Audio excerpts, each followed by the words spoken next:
Hello, everyone, and welcome back to the Thunder Today YouTube channel. I am your host, Dylan Hibbard, and in today's video, we're going to go over the Thunder's Clipper games. At the time of recording this, the Thunder are wrapping up their game against the Clippers, so we'll get all of our thoughts on that. We'll talk about Chet's first game back from injury. We'll dive into his stuff. And then we're going to kind of dive into tonight's game against the Blazers. The Thunder are on a back-to-back on the West Coast, so we'll dive into that. And then at the end, we'll do our matchup to watch for that Blazers-Thunder game. But once again, don't forget to hit the subscribe button and the like button down below, guys. It helps out the channel tremendously, especially if you are a daily viewer of the videos. It's completely free, and it helps out the channel so much. So if you can, hit subscribe down below. But we're going to get into this. At the time of recording, the Thunder are wrapping up their victory against the Clippers late in this fourth quarter. And this was a game of really two halves, and it started out really bad for the Thunder. James Harden just could not miss from the three. It just felt like anytime Harden goes up against the Thunder, something feels like he plays extra well, just kind of how Shea does against the Clippers. And Harden was going out there. He shot 3 for 3 to start the game, and he scored their first 13 points of the game, and they were out to a quick, very early lead where the Thunder had to call a timeout. And then you go into the Thunder were down 16-4 at one point, and they come crawling back. And then even at the end of the first quarter, they were down 33-20 before they hit a last-second three to make it a 10-point lead.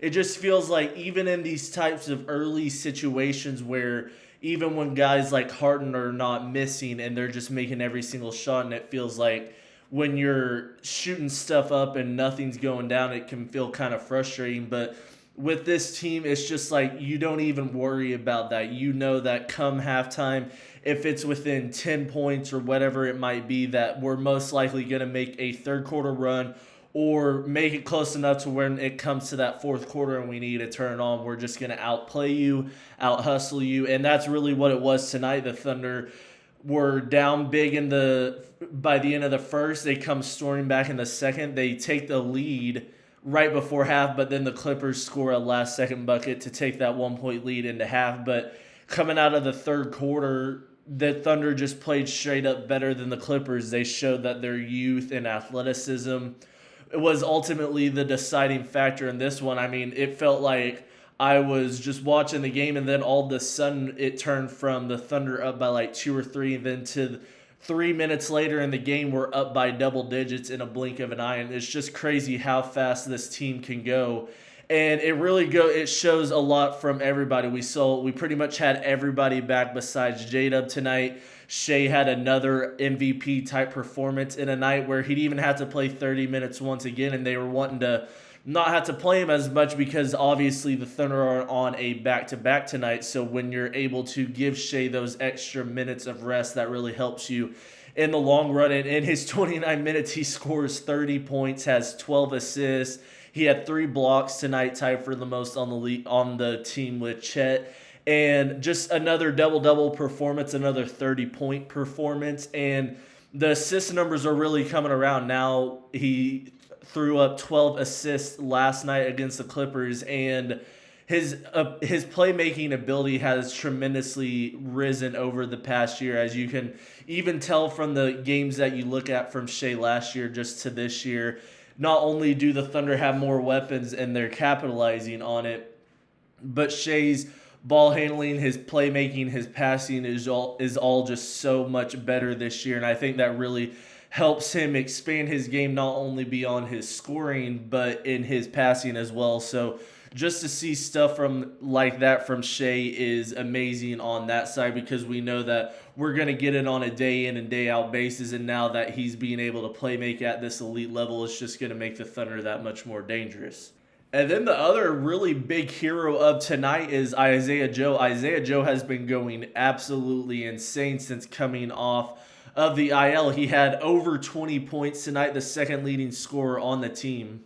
He shot 6 for 10 from 3, so 6-3, 18 points off of threes alone, and then a couple of buckets mixed in here and there. And he just really expands the Thunder three-point shooting to where the Thunder's three-point shooting looks a whole lot better when he's out there. He's really able to knock down those threes at a 40% clip. One of the best, just pure three-point shooters in the league. He even hits them from 30 feet out. It feels like even when it's a long three, it just feels like once he puts it up, if he's even somewhat open and it looks like a good look, it's going to go in. So hopefully he's able to build off of that. We also had another big Isaiah Hartenstein performance tonight. He had 10 points on the night, 7 rebounds, 3 steals, and multiple blocks in there as well. But now the kind of guy we're going to talk about now is Chet Holmgren, his first game back from injury, and it kind of got off to a slow start. He took the first 2 shots for the Thunder, just kind of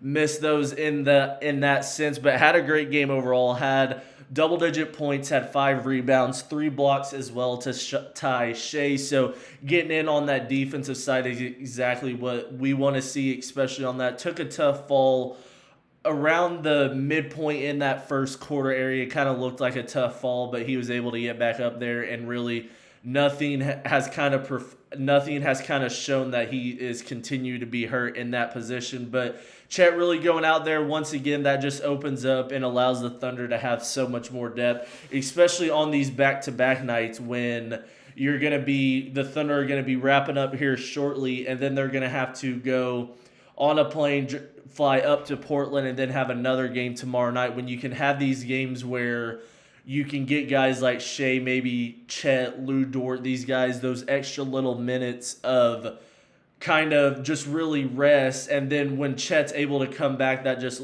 lengthens the lineup so much where Jay Will's not have to ask to do so much. He can come out there when he's used to it and really just play his role in that effect. And then you can kind of roll out certain lineups with Hartenstein at the 5, maybe even Chet at the 5, and then kind of mix and match. So Chet just opens up a lot of things. We saw him back out there against the Clippers tonight, and it was a really solid first game back, and we'll just continue to see him to build on that and hopefully get an all-star appearance this season. But now we'll kind of talk about the game tonight in the Thunder versus the Portland Trail Blazers on the road. And I normally don't like to say there's a lot of trap games, especially with just how good the Thunder are in general now, obviously off to an 8-0 start, the best in franchise history. But this feels like one of those games where, especially coming off of a back-to-back, you're probably going to be a little bit tired and lagged, and those West Coast times are always so crazy for you. And the Portland Trail Blazers have actually played pretty well so far in this season. They're 4-3 on the season, kind of better than what most people thought. I have them towards the bottom of the Western Conference ultimately, but when they're playing hot, you got to give it to a team, especially a young team like the Trailblazers. They have young pieces like Denny Avia. They got Donovan Clingan, but they also have some key veteran role players. They have Drew Holiday, who went over there, so a veteran presence in that side. So I really feel like if the Thunder are completely locked in and maybe they just kind of lollygag, which we know they probably won't, but this feels like one of those games where maybe it's one of those where the Thunder just shouldn't lose, but maybe they slip up or something like that. Obviously, I fully expect them, especially against a team like the Trailblazers, to go out there and win by 20-plus double digits again. But you always have to keep in the back of your mind that there are certain games where they consider it trap games, where it's kind of like you're expected to win, but some crazy stuff can happen. And I feel like that could be for the Thunder, especially coming off of a back-to-back. Those are always so hard to judge because you don't know how players will adjust to the back-to-back and kind of that no day break in between and kind of getting that day break between another game. So we'll have to see how the Thunder go on it. Obviously, I think we can easily get off to a 9-0 start, and then we can be looking at on Friday going 10-0, which would be an amazing start to the season. Obviously, we're high on that, and right now the Thunder are up by nearly 20 wrapping up this Clippers game. But just kind of a matchup to watch, and then we'll get out of here. And I think for this, it's going to be how Drew Holiday guards Shea. Obviously, Drew Holiday is the veteran presence on this Trailblazers team, and he's kind of probably the vocal leader for that locker room. And I think it's going to depend a lot on if Holiday can kind of slow down Shea. If he can kind of disrupt Shea, maybe get Shea shooting some crazy stuff early on in that, and maybe some of his teammates pick up the slack on the offensive side. Maybe they get hot and they get going early, but I think the big matchup to watch at least will be on that guard side of Shea versus Drew Holiday. And then maybe you kind of have to look at a guy like Denny Avia. He has had a really good season. He's one of my guys in contention for most improved player who I have my eyes on. So he's going to be a big part. So it's going to be interesting to see, do we put maybe a Dort on, maybe a Chet for bigger size, and we'll kind of switch in and out. But it's going to be interesting to see how this game progresses, and hopefully the Thunder can continue to stay undefeated and get to that 9-0 mark against the Trailblazers tonight. But that'll be it for me today, guys. I hope you guys enjoyed this video. Let me know down below what you thought about the Thunder game, especially against the Clippers. Shea just continuing to go off, and kind of how you feel about this Trailblazers, if you feel like it's a trap game like me. But that'll be it for me today, guys. I hope you guys enjoyed this video, and I will see you guys in the next one. Peace.